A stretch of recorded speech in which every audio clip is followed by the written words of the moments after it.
The knife stopped a breath from her eye. A cold hand pushed it away. Lyra didn't scream. She'd used up all her screams months ago. The alley was smoke and glass, the moon cut thin above the broken city. A soldier had lunged from the shadows. His blade kissed her skin. Then the air iced. The man saw nothing, but Lyra heard the whisper, "Left." The ghost said. She dropped, rolled, kicked at the soldier's knee.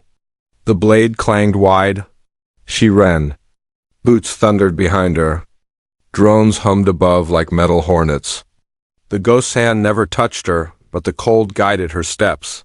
"Keep your promise," the ghost said. "Finish the war." "I'm trying," she panted. He was a pale blur in the corner of her eye, like fog shaped into a young man. She had named him Ash because of the way he drifted. Not quite smoke. Not quite light. He wore a coat with no color and a half-smile that hurt to look at. They crossed a field of helmets sunk in mud. Each helmet had a crack. Each crack held rain. The drones scanned the ground with yolk-yellow beams. Lyra's heart punched her ribs. She clutched the storage vial under her shirt.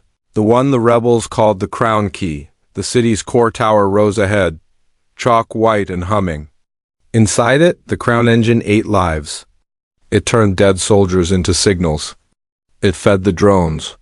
It kept both armies fighting, because neither side would accept the truth. The war had bled past logic. It would keep going until someone starved it. Lyra could hear the dead because she was a listener.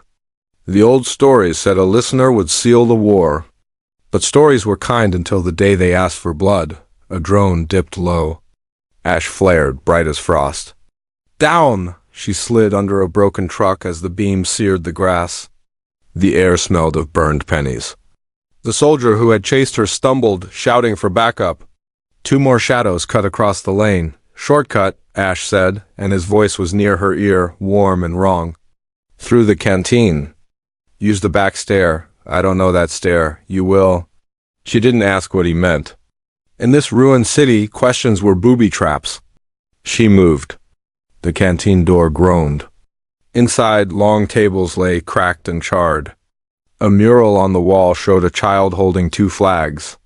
The paint ran like tears. Lyra's chest burned. Her legs trembled. Still, she climbed. She had promised. In a basement bunker crowded with soft ghost faces, young, faces old. All hungry for hope, she had made the promise aloud. "I'll finish it," she'd said. "I swear it on my breath." Ash had watched her with those winter eyes.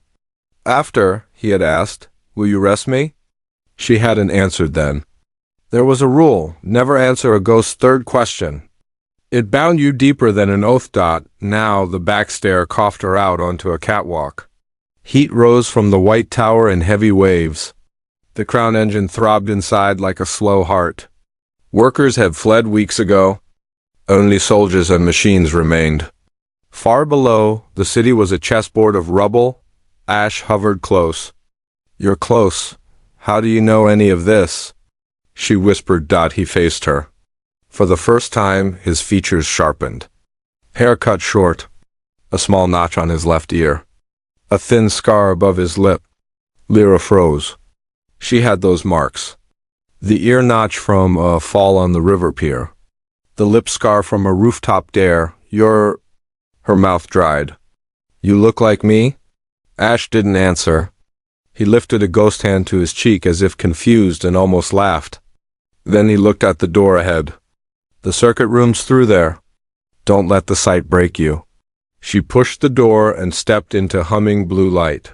Hundreds of glass columns ringed the room, each full of slow-moving silver mist. Faces swam in the mist. The faces spoke without sound. Mothers, friends, enemies, all mapped into the engine, turned into code to guide metal and men. A legend said the engine took the shape of hope. It did not. It took the shape of need. Lyra's throat hurt. She opened her shirt and pulled the vial free. Inside, a dark coil twisted her mother's last breath, caught with the listener's ritual when the fever took her. The rebels had turned it into a key. "You hate me now," Ash said. "It's all right. I don't hate you. You will when you know." The steps behind them clanged.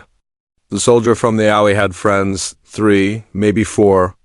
Lyra couldn't tell over the hum. She ran to the central console. The glass around it was cracked. A finger-width slot waited for the vial. Her hands shook. The hum deepened. Lyra Ashen, a voice boomed. It came from the tower itself, soft, familiar. Stand down. She lifted her head. Who? The tower spoke again, and her stomach fell. It was her voice, older, tired. This is Loop 37, the voice said. If you shut me, you end the war. You end us. Ash drifted closer. His face was her face. I told you you'd know the stare. Her vision went narrow. Scenes flashed. A catwalk. A blue room. A promise in a bunker. Ash's half-smile. Loop 37? 36 times she had climbed here and failed. 36 times she had turned away or died and begun again as a ghost who followed herself.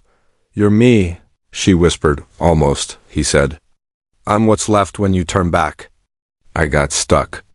And I learned the hall so you wouldn't? Boots hammered the catwalk. The door banged. The soldier aimed. His gun spat light. A column shattered, and the room screamed with 100 voices. Ash flared and took the shot, absorbing it like frost takes flame. He flickered. After, he said, voice thin. Will you arrest me? The third question. The dangerous one. The binding one. She could lie. She could run. But his eyes were her eyes. And the ghosts in the glass were watching like children at a window. Lyra shoved the vial toward the slot. The tower's voice trembled. Think, if you end the engine, the drones die. The army stumbles. But so do the field rigs, the harvest grids, the water towers we hack to keep thirsty towns alive. The war ends, yes. So does the power that keeps them breathing. The soldier fired again. The round passed through Ash. He flickered dimmer. Choose, listener. Her breath hitched. The world pressed in. She felt small and large at once, like a spark in a storm. Tell me, Ash rasped, fading. After. Will you rest me? Lyra looked at the soldiers. At the glass faces. At the vial in her hand. The slot waited. The hum grew harsh. Her lips parted. Yes, she said. The vial slid in. The tower shrieked. Lights burned white. The catwalk shook. The soldier fell. The columns shattered one by one, silver pouring like rain. Ghosts laughed, cried, reached for the ceiling, and the tower spoke in her living voice, cold and clear. Loop broken. Transfer beginning. Welcome home, Lyra. A ring opened in the air above the console, bright as a star door. On its far side she saw a field. Summer grass. A farmhouse she knew from dreams. A woman on the porch whose face she'd forgotten and now remembered at once. Ash reached for the light. He was almost gone. The soldiers raised their guns again. The ring pulsed and a figure stepped out of it. Not her? Not a ghost? A man in a black coat with a signet she had seen only in enemy posters. The High Marshal. He smiled like a knife. Thank you for unlocking it, he said. At last. Lyra's heart stopped. The ghost went silent as if a storm had met vacuum. Ash's last look held fear. Run, he whispered. Lyra took one breath and leaped toward the core. Want the rest of this story? Tap follow so you don't miss part 2?